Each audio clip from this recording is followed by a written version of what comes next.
estamos ya cambiando eso. Por ejemplo, el turismo también es exportación de servicios. Estamos creciendo al triple que el promedio mundial. El promedio mundial crece a 4%. Nosotros estamos creciendo al 12%. Pero son cosas que toman tiempo. No son decretos que se firman y se logran el día de mañana. Ahora, otra pregunta que tiene que ver con el extractivismo. Otro ejemplo de cómo estamos superando el extractivismo. Antes la mayor parte de los ingresos del Estado eran del petróleo. Ahora es una quinta parte. Hablando del petróleo, candidato, quiero también preguntarle precisamente, la crítica ha sido que este gobierno se ha caracterizado por defender la soberanía. Muchos dicen que hemos cambiado únicamente de dependencia antes de los Estados Unidos, ahora China, y le doy las cifras. De cada 10 barriles de petróleo que el Estado ecuatoriano exportó el año pasado, 8 fueron a manos de empresas chinas. Esto equivale al 80%. ¿Se lo regalamos o no lo compraron? En 2011 era apenas del 64%. La crítica, la preocupación, la inquietud es pasar de una dependencia a otra, tomando en cuenta 3 argumentos que esgrime la oposición. Beneficios para China. Recibe petróleo nacional de manera directa y preferente. Préstamos a altas tasas de interés. Hablan del 7%. Le pongo un ejemplo concreto. El candidato Lucio Gutiérrez habla que podríamos tener préstamos multilaterales al 2% y no al 7%. Y que esos créditos dicen... ¿A cuánto quiere tener? Al 2%. Al 2%. Dice. Y que esos créditos dicen son para pagar obras que realizan las mismas empresas chinas. Es decir, la plata se queda en ellos mismos.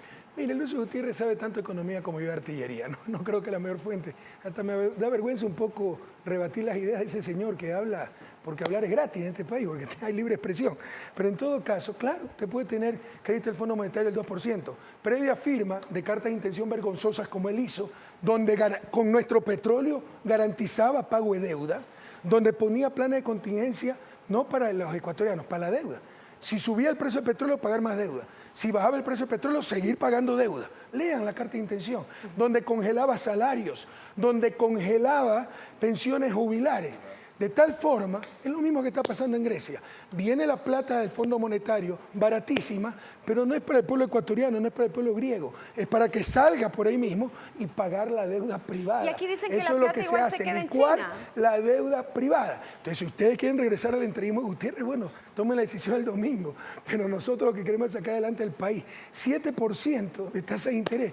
Entonces los bancos, porque nos presten más baratos, si dicen que es demasiado caro, 7%. Pero otra cosa, déjame acabar. Es puro y simple entreguismo.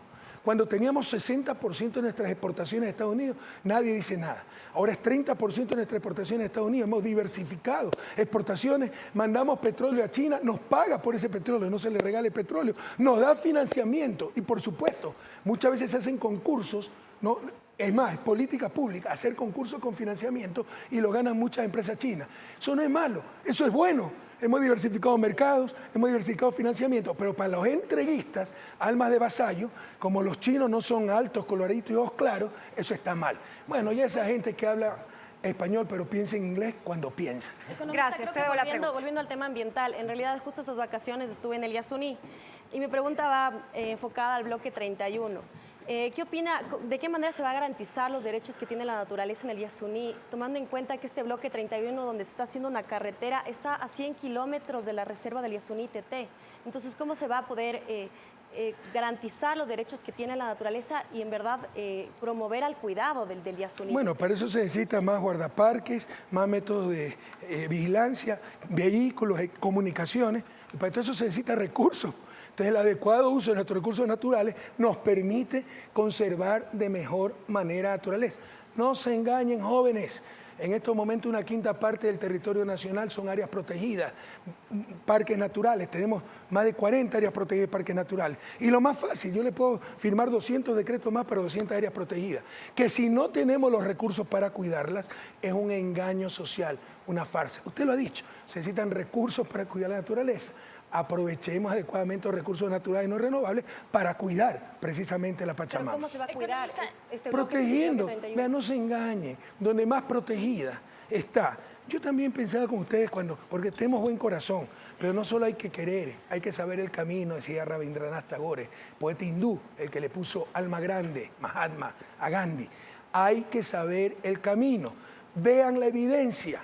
Donde mejor protegido está el Yasuní es donde hay empresas serias como Repsol, porque controlan la entrada. Donde no hay esas empresas serias, están los madereros ilegales talando el Yasuní. No se engañen, queridos jóvenes. María Economista, Fernanda. yo solamente quisiera regresar a algo que usted manifestó y que de hecho me llamó la atención, y la pregunta no es una crítica, es simplemente canalizar información. Usted dijo, la prioridad, si es necesario, excluyente, es superar la Así pobreza. es. Y nosotros cuando se redactó la Constitución del 2008, una de las cosas elogiadas era precisamente el cambiar esa mentalidad de dicotomía, de enfrentamiento entre el ser humano y la naturaleza, y pasar a una concepción de convivencia armónica, es decir, nunca más están enfrentados el ser humano y la naturaleza, es Superar un al todo. antropocentro. Entonces, cuando usted hace esta afirmación de prioridad, si es necesario excluyente, a mí me llama la atención y quiero saber si es que eso no es un poco contradecir todo ese avance en Esa es la concepción. realidad y las prioridades que debemos tener. Mire,